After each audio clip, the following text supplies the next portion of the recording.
Infertile defects like you should disappear. I'm also going to demand compensation. Sebastian, who had been suffering from a chronic condition and continuously seeking a donor. Suddenly, he proposed a divorce to me, who had been diligently supporting him throughout. I was bewildered and at a loss for words, but his remarks drove me to decide on the divorce. Understood, I replied shortly, and we divorced. The next day, as I was unpacking in my new place, I discovered 27 missed calls from Sebastian. By the time he realized the severity of the situation, it was too late. I'll show that man hell. My name is Harper. It's been 7 years since I married Sebastian. Life with him has been difficult, filled with harsh days. It all started with suspicions of infertility, as we struggled to conceive a child. Amongst the siblings, we were the only ones without a child. His mother would rush us about grandchildren every time we met, and Sebastian continued to make love without affection, solely for the purpose of having a child. We were pitted by his siblings and their wives, and every visit to his family's home wore me down further. Hey, I was just thinking, maybe it's infertility. It was in the 3rd year of trying to conceive. Given the lack of signs of pregnancy, Sebastian began to suspect my infertility. I've been feeling a bit anxious and did some research. If you can't conceive for 5 years, it's impossible to deny that possibility. Really? A woman who can't have children is the worst. It's almost like a scam. What? I couldn't believe what Sebastian said. Why am I the only one being blamed? Well, it's obvious. I've never heard of male infertility, and nobody around us has it. It's mostly women who are the cause. There's no way I'm such a rare case. The cause of infertility is not solely women's. Men can also be infertile, and without any tests done, I couldn't accept being blamed alone. Deciding who's at fault without any tests doesn't seem right to me. It's not about who's good or bad, but whether we should proceed with treatment if infertility is discovered. Thinking about what's ahead is what's important, isn't it? If the tests show infertility, then that's it. I've heard of juniors who are trying hard with IVF, but they lament about the high costs. I don't want children that badly, and I'll tell my parents that you're infertile so they can give up on having grandchildren. That's the end of it, isn't it?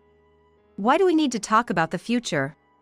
Sebastian wanted to pin the cause on me by any means. I couldn't understand his words. No, why do I have to be presumed infertile without testing? I've been saying we don't know until we try. Whether he was listening or not, Sebastian seemed lethargic in our conversation, which frustrated me further. Until Sebastian mentioned it, I too had days when I felt anxious about not being able to conceive. I thought maybe I was the cause. However, my friends and parents always encouraged me and suggested I talk it over with Sebastian. With their support, I had managed to keep going until now. But instead of facing the issue, Sebastian rejected me outright. Moreover, he wouldn't listen, insisting that I was solely to blame for not conceiving. Infuriated by his attitude, I raised my voice, and he glared at me annoyingly. It can't be my fault. All my brothers have children. I've heard that genetics play a role in infertility. Indeed, my mother mentioned having trouble conceiving me and my sister. But that wasn't due to infertility, just a matter of timing. It was just a challenge to conceive. Sebastian knew this story and wanted to blame me for it. The fact that my sister and I were born already disproves that hypothesis. But you and your sister don't have kids either. On our side, we have children, but your household doesn't have a single one, so the cause must be your body. There's no reason for me to be blamed at all. My sister and her husband only got married half a year ago. It's too soon for the newlyweds to start trying for kids. Sebastian deciding without even understanding that. And really got me mad. So you're determined to blame me? It's definitely your fault. If you're going to say that, let's get tested properly. You're confident you're not the issue, right? Then, let's go together and settle this once and for all. Either way, I want to know if I'm infertile. Whether something happens with this man and we get divorced, or if I marry someone new and we try to have kids, I want to know if it's a possibility. That's something I want to be aware of. This discussion made me start thinking about divorcing Sebastian. Unaware of my thoughts, Sebastian easily took the bait. Fine. Since it's your fault anyway, I don't have a problem with getting tested. And so, we decided to undergo fertility testing together. However, right after this event, Sebastian's illness was discovered. The diagnosis was chronic kidney failure, requiring dialysis. Your husband's kidney failure is at stage 5. It's terminal, but it doesn't mean his life is in immediate danger. Dialysis treatment can maintain the current state. I couldn't believe what the doctor told me. Terminal chronic kidney failure. Stage 5. Just repeating those words in my head made everything go blank. I couldn't take in what the doctor was saying. Sebastian will need to come in for visits. The treatment is 4 times a week, for hours of hemodialysis each time. If that doesn't improve his condition, we'll have to admit him for peritoneal dialysis, either APD at night while sleeping or CAPD during the day, 4 to 6 times. Doctor, will this make Sebastian better? Listening to him, it sounded more like symptom management rather than a cure. When I asked for some assurance, the doctor's expression darkened. Honestly, think of it more as a lifelong condition. To live a life like before, a donor transplant would be ideal. However, finding a donor isn't easy. What we can do is prevent the condition from worsening, allowing him to spend his daily life with his family. Hearing all this was shocking enough, but having it declared made it hard to accept. Sebastian, listening next to me, looked even more shocked, his face downcast and silent. We went home with Sebastian in silence that day, with dialysis starting the next day. Sebastian, are you okay? Back home, Sebastian was still silent. When I spoke to him sitting on the living room couch, he started laughing hysterically as if he had lost his mind. I've got terminal kidney failure. Hilarious, isn't it? Why do I have to go through this? The next moment, he threw the TV remote on the table at me. Surprised, I let out a small scream and instinctively covered my face with my hands, dodging the attack. It's all because I married someone like you. What are you saying? Sebastian, being diagnosed, was undoubtedly the most upset. But that doesn't mean his words didn't hurt me. I'm human too. Even though I was considering divorce, I never wished for him to disappear. But Sebastian, who could so easily say such hurtful things, was unforgivable. I was deeply wounded at heart. You've ruined my life. Not only can you not have kids, but you also don't even try to be a decent woman. On top of that, you bring in some inexplicable disease like a plague. My life has been ruined because I married you. Illness eats away at a person's heart. Sebastian's words made me painfully aware of that. There had always been a hint of verbal abuse before. But he had never gone this far. If only you weren't here. If only I hadn't married you. Despite repeating such things, for some reason, Sebastian held me tightly. At first, I couldn't understand the meaning and was confused. But he must be suffering too. His arms were trembling as he hugged me. Probably, given his good outward appearance, I was the only one he could lash out at like this. At that moment, I thought I was the only one who could accept his pain, no matter what he said, and chose to endure it. It's okay if his illness calms down first. Divorce can be done anytime. For now, I'll try to support him as much as I can. That's what I thought and started a devoted fight against the disease. However, I realized that was the fundamental mistake a month later. Harper, let's get a divorce. We were eating dinner together when Sebastian suddenly declared he wanted a divorce. I was so shocked that I couldn't move the fork to my mouth. Without looking at my stunned face, he calmly continued to eat his meal. What? What are you suddenly saying? What did you just say? Didn't you hear me?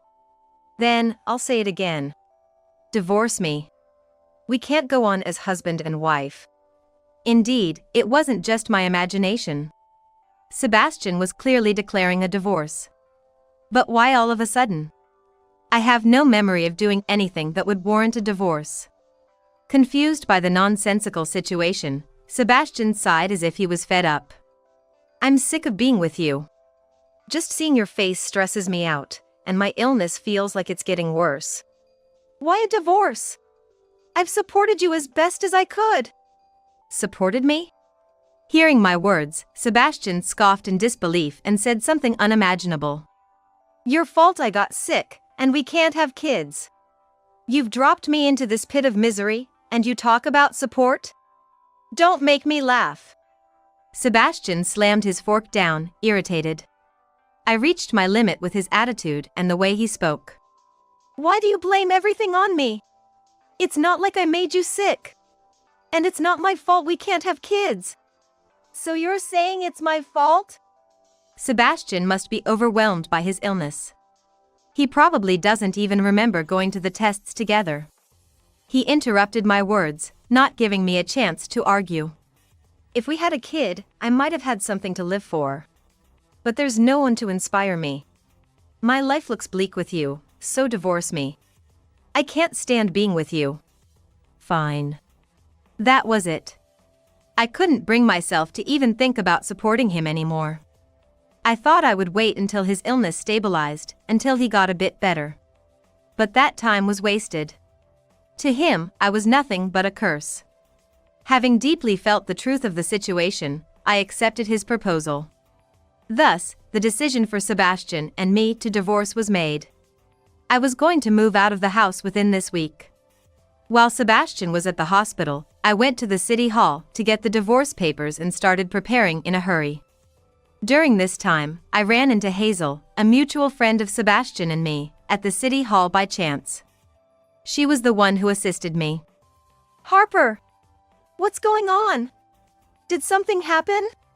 Hazel, who had attended our wedding, was quite shocked to see me picking up divorce papers. The moment Hazel kindly spoke to me, all the emotions I had been holding back burst out, and I ended up crying in the middle of the city hall. The staff, noticing my distress, kindly asked Hazel to take care of me and led me to a reception room. I'm sorry, Hazel. I couldn't hold it in. It's okay, don't worry about it. But what happened? If you're okay with it, can you talk to me? Honestly, I wasn't that close to her. We met through Sebastian and had only seen each other a few times. But every time we met, she was kind to me, like a caring older sister. That was the warm impression I had of her. Actually, I seriously debated whether to tell her everything. She was Sebastian's friend. If I spoke carelessly, she might tell him. Yet, I could see genuine concern and kindness in her eyes. I was overwhelmed by her gaze and ended up revealing everything to her. Hazel trembled with anger and gently held my hand. You endured a lot, Harper. As soon as Hazel heard about how we came to divorce, she seemed to make up her mind, looked at me determinedly, and shared some shocking truth. The content made me regret the actions I had devotedly taken, thinking them foolish. Harper, I'll help too. Let's make him suffer thoroughly. Are you sure? You're Sebastian's friend too. That's not a friend. Disregarding a wife who supported him so much and engaging in unforgivable behavior. I would never side with someone like that. I felt a surge of joy hearing Hazel's supportive words. I'll support you with all I've got. So, Harper, let's corner him thoroughly. Yes. And so, I decided to seek revenge on Sebastian with Hazel's help. That night, after Sebastian returned from the hospital, we filled out the divorce papers together. My belongings were finally packed, and I was ready to move out tomorrow. Finally, goodbye. It's refreshing not to have to see a piece of trash like you anymore. Well, that's great. It would be nice if you feel better now. Despite Sebastian's provoking words, I responded with a calm smile and a gentle tone. He might have felt some discomfort at my demeanor but didn't seem to press the issue, perhaps too caught up in his own joy. More importantly, he had another piece of big news to share, giving me a meaningful smile. Man, it's like my luck started turning around the moment we decided to divorce. A donor has been found. The doctor told me today at the hospital. Understanding the reason behind his meaningful smile, I forced a smile and offered my congratulations on finding a donor. That's great. It's good to hear a donor has been found. Now my life is really looking up. Oh, there's another important thing I wanted to talk about. Oh? What's that? Sebastian wore a scheming smile, as if to say this was the main topic all along. Pretending not to notice his grin, I returned his words with a puzzled expression. Then, he laughed at me mockingly and dropped the bombshell. Now that we're divorced, I have no use for you. So, disappear, you infertile piece of junk. I'm also going to demand compensation. Because of marrying you, I've encountered such misfortune. It's only what you deserve, right? I was inwardly appalled by Sebastian's unbelievable words. He must truly believe I'm unaware of what's happening here. He's the one who doesn't understand anything. While inwardly mocking such a foolish Sebastian, I accepted his words. Understood, was my brief reply, and the next morning, after submitting the divorce papers at the city hall, I left the house. That evening, I met up with Hazel after her work and arrived at my new place. Is unpacking done about now? Yeah. Thank you so much. I didn't expect you to come over to help. What are you talking about? This is nothing. Despite being tired from work, she brought friends to help me move. Hazel, popular and well-liked, apparently had many friends willing to help a stranger like me move. By the way, hasn't someone's phone been ringing nonstop? Maybe it's Harper's? I thought I heard vibrations coming from her bag. Rushed by her friend's words, I checked my phone to find 27 missed calls. All from Sebastian. Finally noticed, huh? It's pointless for him to call now. Laughing with Hazel at the situation that unfolded as expected, another call came in from Sebastian, piling on. Answer it. I'm curious about how he's reacting. Put it on speaker. Hazel was thoroughly enjoying the situation. Following her suggestion, I answered the call on speaker, and a frantic Sebastian came through. Harper, what the hell did you do? You won't get away with this. Sebastian started with abrasive words. Hearing his tone, the men also stopped their work, concerned, and listened in. What are you talking about? I don't understand unless you explain. Don't play dumb. You rejected my donor, didn't you? Just as I thought, Sebastian brought up the topic I was expecting and I almost burst into laughter. The donor he mentioned was actually me, and I had visited the hospital that morning to inform the doctor of our divorce and my decision to withdraw as a donor. It's only natural since we're no longer spouses. Don't mess with me. You already agreed to donate. Just hand over the kidney quietly. Oh dear, how barbaric. I don't have an organ for such a savage. Continue your treatment until a new donor shows up. Sebastian's true colors showed as he yelled and raged. Responding in a manner that further agitated him, he seemed to lose all composure. I won't let you off easy. Including for rejecting the donor, I'll demand double the compensation. It's pointless. What? He probably thought he could intimidate me into submission and secure the donation with money. But I wouldn't falter over such things. After all, I had preparations in place to corner him thoroughly. Since you mentioned claiming alimony from me, I also took the liberty of hiring someone. A lawyer. So what? You think you can win against me with that? You still don't get it? I didn't hire a lawyer just to protect myself. It's to claim alimony from you in return. Eh? Sebastian's voice went up an octave in surprise at my sudden confession. To his astonishment, I dropped a bombshell. You had an affair while we were married, didn't you? What? The moment he heard the word affair, Sebastian clearly became agitated. He had started an affair a little before his illness was discovered and had been fooling around. Hazel was the one who testified to this. She had previously seen Sebastian and a woman entering a hotel and was shocked to recognize the woman. I never thought you'd get back together with your high school ex-girlfriend. You told me you had cut ties and didn't even have her contact anymore. The mistress was none other than Sophia, Sebastian's ex-girlfriend from high school. Someone I also knew. Sophia works at the city hall, right? It seems she's been blabbering about everything to everyone. Thanks to that, I was able to gather information quickly. About the secret meetings you two had behind my back and that she's pregnant. Hearing the word pregnant, Sebastian choked on his words. His reaction proved the accuracy of this information. The reason you brought up divorce was because you got Sophia pregnant, right? I bet she threatened to expose this to your high school friends and ruin my life unless you divorced me. Sophia was Sebastian's first girlfriend. They broke up because of her cheating. However, Sophia held a special place in Sebastian's heart as his first love. I realized this but never thought they would get back together.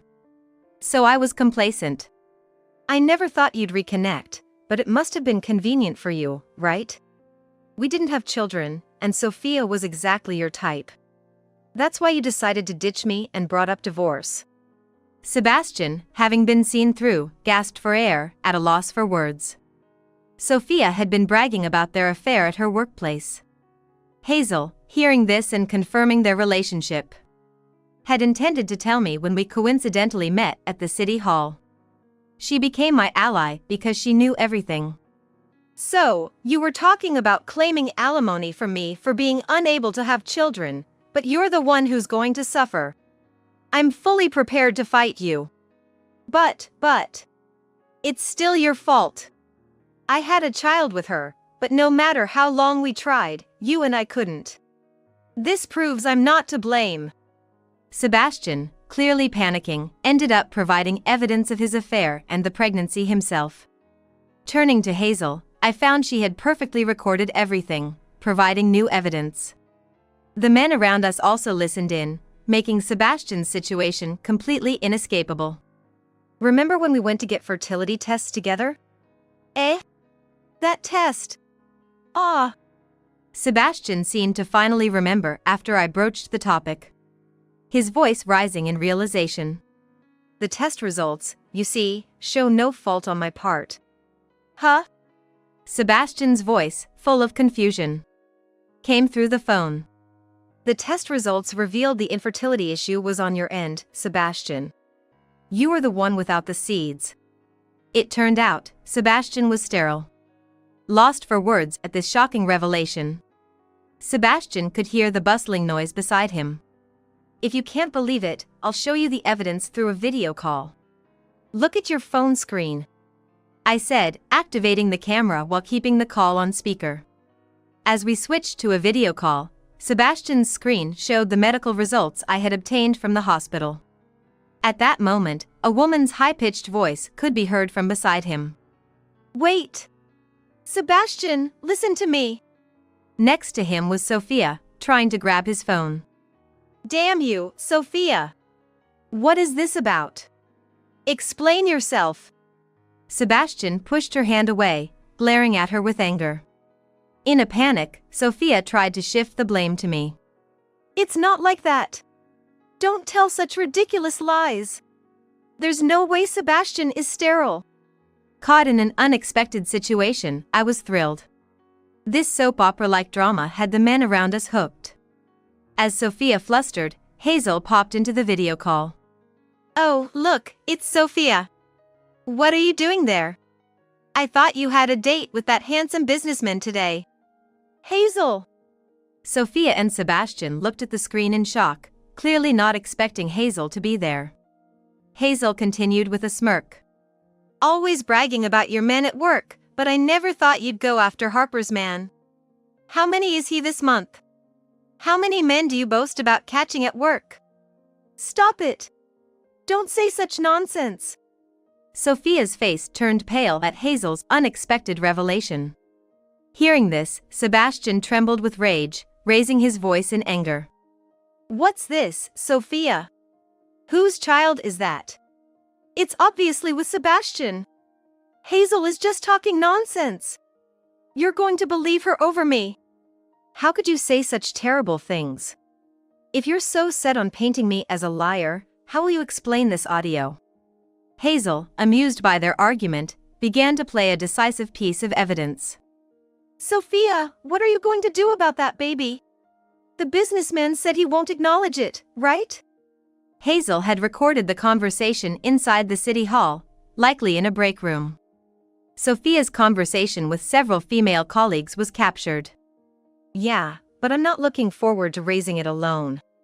There's a guy smitten with me now, so I was thinking of dumping it on him. Again with the bad ideas. How are you planning to dump it? To an innocent question from a colleague, Sophia made an unbelievable statement.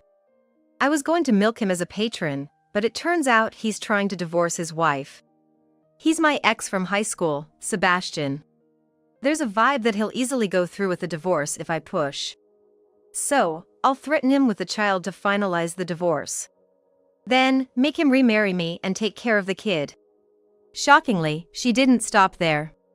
I don't actually like kids, nor do I want to raise one. But his mother has been nagging his wife to see her grandchild and wants to help with care. So, I'll just dump the kid on her husband and mother-in-law and live freely outside. This way, everyone's happy, except his wife. Disgusting. Falling for such a wicked woman, that man's luck has run out. Poor Sebastian, what a pity. The female colleagues just laughed, treating it as none of their business. Listening to this conversation, Sebastian was shaking with anger, and I stared in disbelief at Sophia through the phone. It's not like that. This is. Don't even try to excuse yourself.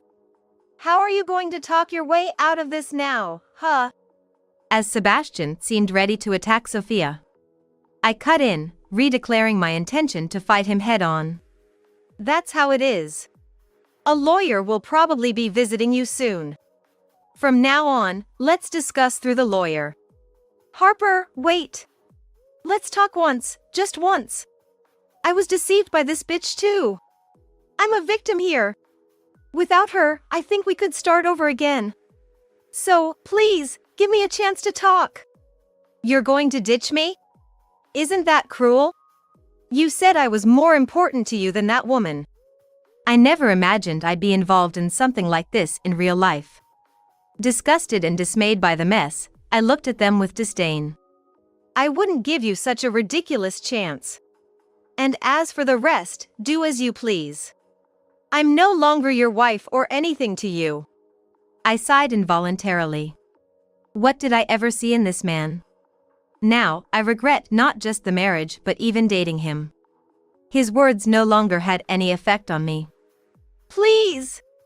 Don't say that. Give me one more chance to make things right with you. You say you were deceived, but that's my line. Do you have any idea how I felt, being ridiculed and looked down upon by you for 5 years? That is. Sebastian was speechless, hit where it hurt. Neither you nor Sophia will be forgiven. I'll make sure you both face social consequences and show you hell. Be prepared. With those final words, I hung up. Shortly after, a lawyer arrived, and without any physical altercation, they began discussing alimony with our lawyer. Thus ended my dispute with Sebastian. I filed a substantial alimony claim against both him and Sophia. Despite his threats to hire a lawyer, Sebastian hadn't prepared a penny. He thought threatening me would make me submit and donate my kidney. That's what he testified. As for the alimony, there was no way Sebastian, with his meager salary, could pay in one lump sum, and his savings were quickly depleted. Now, he's burdened with monthly repayments. After splitting with Sophia and losing the means to sustain his home, he was left to return to his parents' house. However, my in-laws were furious and refused to let such a disgrace cross their threshold.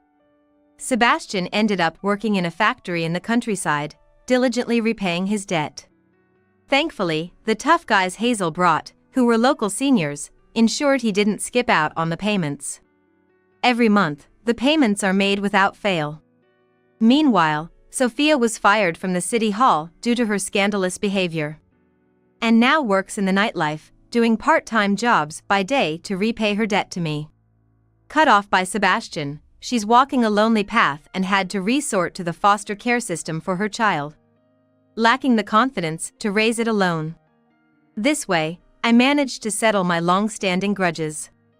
Since then, Hazel and I have become good friends, going out together often. I know a nice guy among my seniors. I think you and he would get along. But I'm already at this age. Don't say such silly things. A woman should always be in love. Forget about that trash and look forward. Sometimes forcibly invited for drinks, life is fun with Hazel. She won't let me spend any lonely time alone, welcoming me into her circle of friends. Thanks to her kindness and warmth, my emotional wounds gradually healed. Now, I've even started dating a man she introduced me to. If you guys ever have a child together, let me hold the baby second, okay? Aw, no way! I'm second. What? I've known you longer, so I should be first. No way, absolutely not. Watching the friendly banter between the two, I swear to protect this happiness.